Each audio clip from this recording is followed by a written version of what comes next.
frustration with all the things that were going on, from the net to the goalie losing his helmet to the penalty shot? What was the tone as the game went on?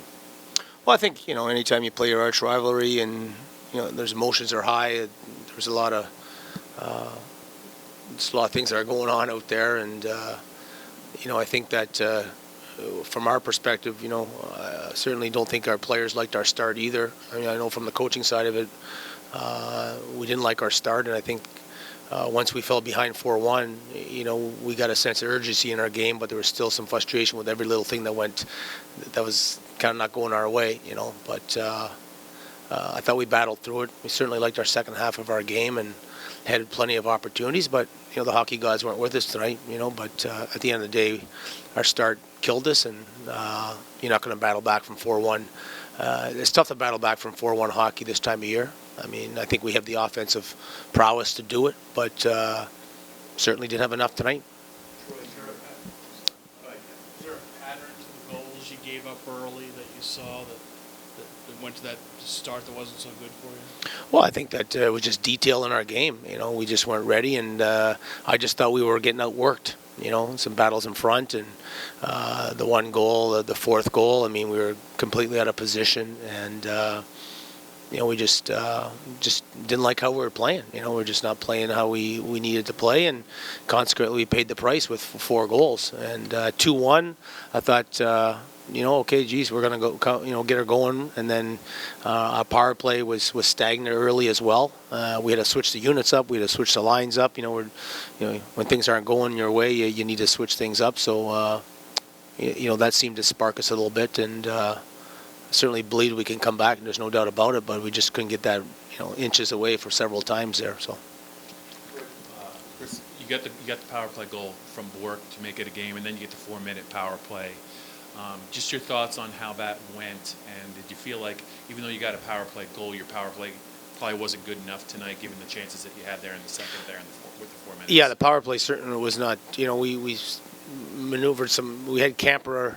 We really liked our power play in Providence, but then with our vet situation, we took Camper out last night. So we went with a different look last night, and we started the game with the first unit, Borky's unit, with the same look as last night, and it wasn't going the way it needed to go. So then we switched back towards the end of the game to how we had both units in Providence, and we certainly had a lot more momentum and a lot more opportunities there. But certainly the first 3 power plays was not something that I liked, and consequently we switched it up, and Borky got his goal, and then basically what we were trying to do based on how we worked it last week was where the face-off was. If it was on the left side where Stevenson could be on his backhand, his chances of winning that draw is better, so we start that unit. And even though Borky's unit got the 1 goal, with the start to 4-minute, we had it was on the right side, which put Boyder on his backhand. So we went with the odds to win the face-off there. It could have maybe went right back to Borky's unit, but those are this. I just felt with 4 minutes we had plenty of time to get that goal. We just didn't get it.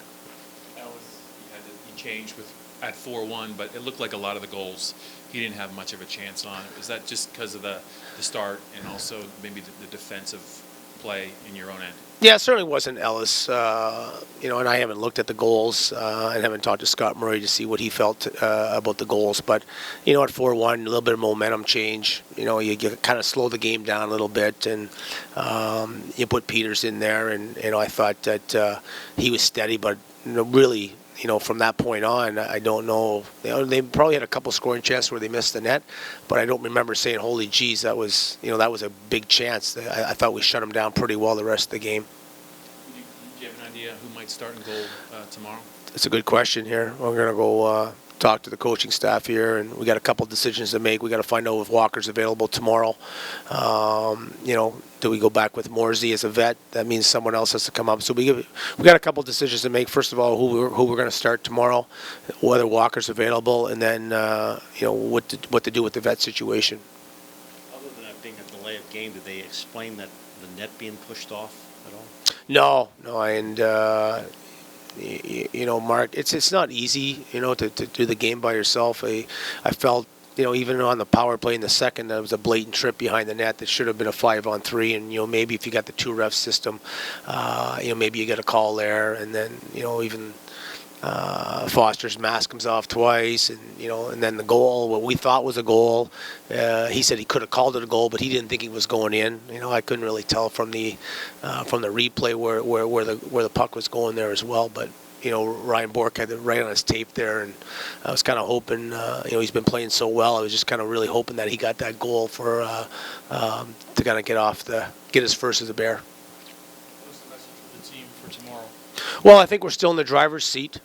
Certainly I felt there was more desperation in their game, and I'm sure on that other side they're thinking, well, if we don't win tonight's game, it's 7 points and 4 games left. That's going to be tough to come back from.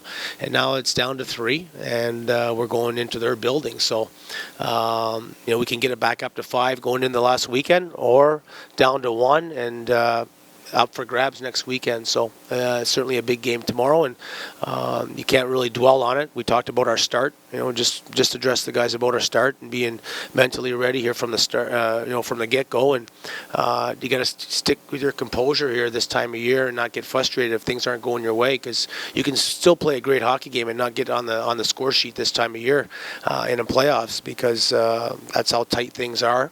And very, very few teams battle back from 4-1 when lots is on the line. So that was kind of the message. Sure, you haven't had much success in their building. What has to change in your play, given the results when you've been up there? Well, I think our start, and we won that 4-1 game in their building, which I thought was one of our best performances of the year, and that's going to be the type of game we're going to need there tomorrow. And it's not an easy building to play in. They, much like here with us, it's a home ice advantage, but it's going to be a great test for us, and we want to get to 20 wins on the road, and that was the goal from the start of the regular season, and we've got 2 left, so hopefully we get a great performance tonight and Friday night in bingo, and maybe we get our 20 wins. Good? Okay, thanks. We'll see you next week.